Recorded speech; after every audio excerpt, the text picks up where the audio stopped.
The views expressed in this blog are hosted on my own website, are strictly personal, and do not reflect the views of any organization. Hello, namaskar. Welcome to Straight Bat, my weekly video blog where, as the title suggests, I comment with a straight bat. This is the last Straight Bat vlog of 2023.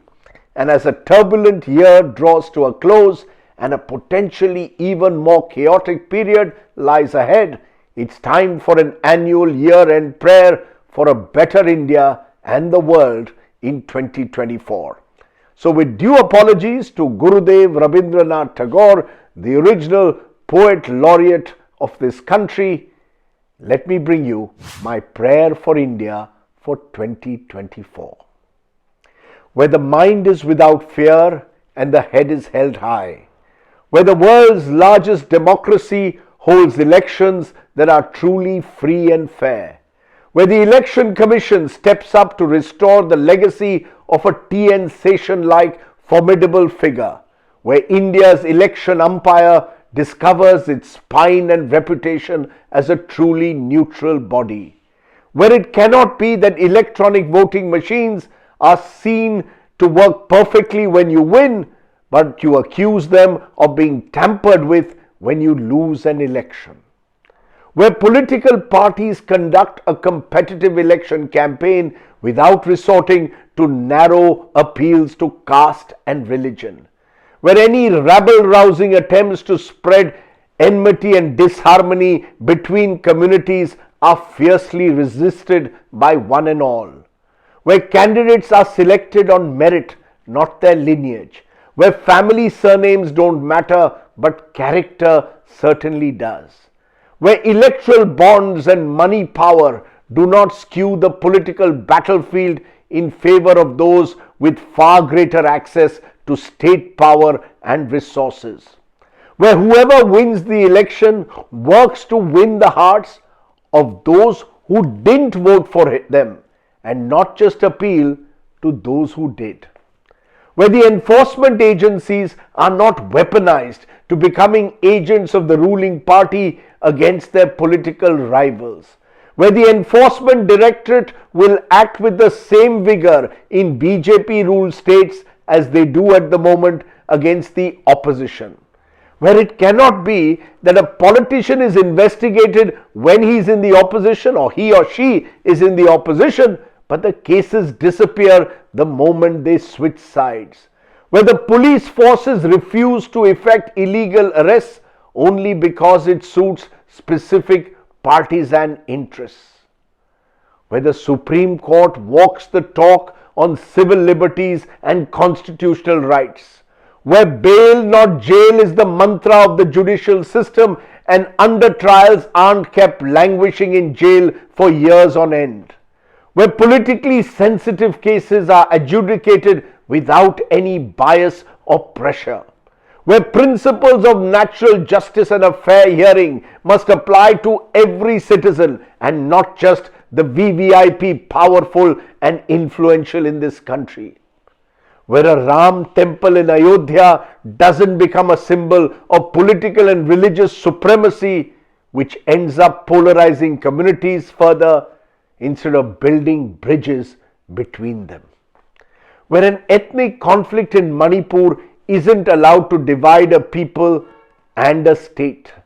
where Meiteis and Kukis are able to embrace each other with empathy and rekindle the spirit of a shared Manipur identity. We do not want a line of control within a state between Meitei areas and Kuki areas, where elections are held and statehood is restored to Jammu and Kashmir at the very earliest, where a Truth and Reconciliation Commission is able to restore confidence in Kashmiri Muslims and Kashmiri Pandits in a manner that past scars can be slowly healed, where Parliament, India's so-called temple of democracy, isn't defiled by a complete breakdown in trust between the government and the opposition,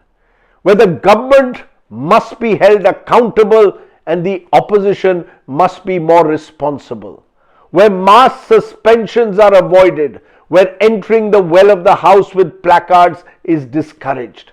where crucial bills are passed but only after a detailed discussion, where a parliamentary majority is not an excuse for a lack of dialogue between opposing sides,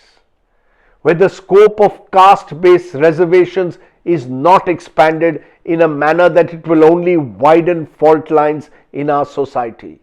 where paper leaks in recruitment exams should not destroy the dreams and aspirations of millions of young job seekers, where tough and visible action is taken against the exam mafias that exist across states, where the focus, my friends, is not on doling out more government jobs but also on incentivizing the private sector to scale up their job creation potential, where key economic data is not fudged or kept opaque but is available for regular scrutiny, where national assets are not handed over to favored individuals to build monopolies and then auctioned through lack of transparent bids, where being the world's fifth largest economy is great, but reducing income inequalities is an even more laudable objective,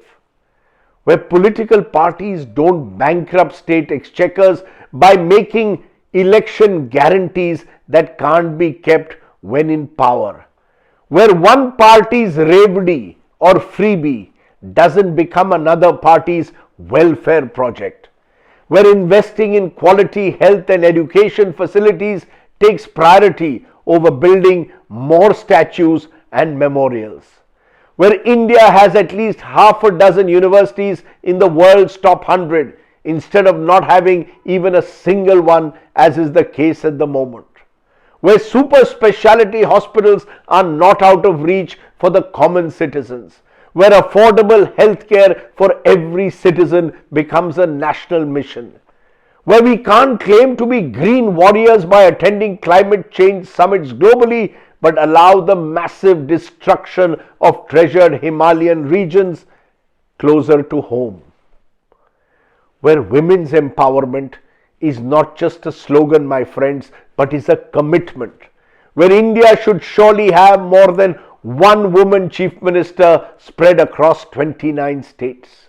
where an MP accused of sexual harassment must be made to step aside from his post pending investigation, where it should not need Olympic wrestlers to hit the streets and break out into tears for their voices to be heard, where public figures are encouraged to be more gender sensitive, where crimes against women are fast tracked,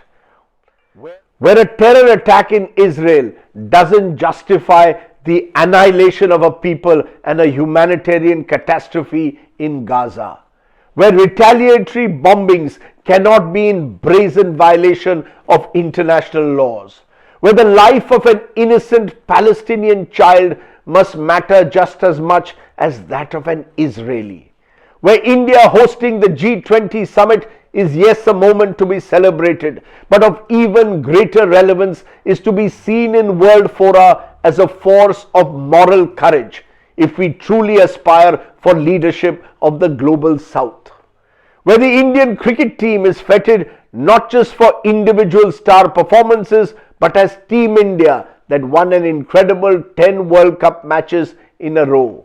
where instead of obsessing with which player got how much money in an IPL auction, find out how much is the Indian Cricket Board investing into junior cricket at the grassroots across the country, where as we enter an Olympic year,